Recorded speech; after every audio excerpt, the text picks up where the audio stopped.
Сі прилетів до Парижу та назвав відносини Китаю та Франції моделлю для міжнародної спільноти. Китай може оголосити про замовлення у Франції близько 50 літаків Airbus. 5 травня лідер Китаю Сі Цзіньпінь прибув до Парижу, де розпочинається його європейське турне, яке, за оцінками аналітиків, він використає для збільшення впливу Пекіну на економіку Європи та посилить розбіжності між Європою і США. Бачимо, вже намагаються якось, знаєте, окреслити цю ситуацію, аби посварити Європу та Сполучені Штати, так би мовити, відіграти певну ключове бажання, мабуть, Сі Цзіньпіня і всього Китаю, але, мабуть, ж не все так просто. Зв'язки між Китаєм і Францією є моделлю для міжнародної спільноти мирного співіснування і взаємовигідного співробітництва між країнами з різними соціальними системами. Йдеться у заяві Сі, оприлюдненій після того, як його зустрів у аеропорту прем'єр-міністр Франції, повідомляє видання Reuters. Тож, президент Франції Еммануель Макрон має намір закликати Сі Цзіньпіня зменшити торговельний дисбаланс і використати свій вплив на Росію щодо війни в Україні. 6 травня Сі має зустрітися з Макроном та головою Єврокомісії Урсулою фон дер Ляєн.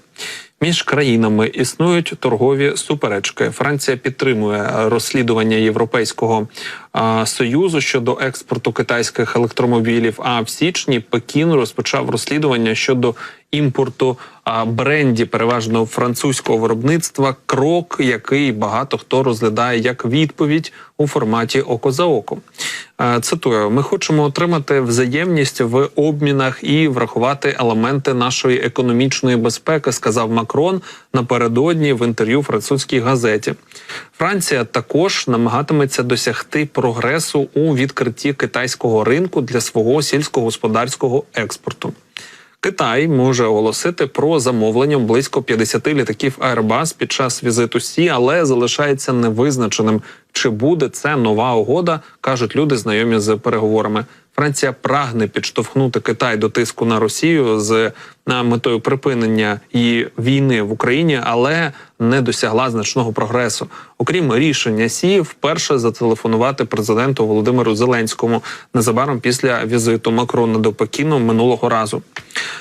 Цитую: «Якщо китайці прагнуть поглибити відносини з європейськими партнерами, дуже важливо, щоб вони почули нашу точку зору і почали сприймати її серйозно», заявило французьке дипломатичне джерело. Тож, бачимо, продовжується ситуація, і продовжується саме вона з вектору, так би мовити, боротьби.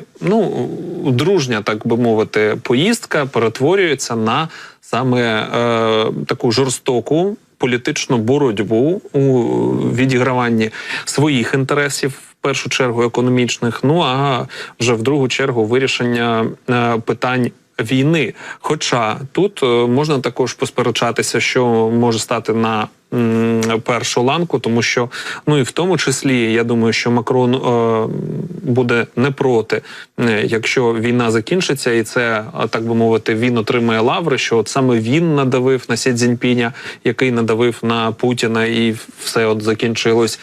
Тому десь питання економічні, мабуть, стоять на рівні із цими геополітичними і навіть історичними викликами, які долає і французький лідер в тому числі.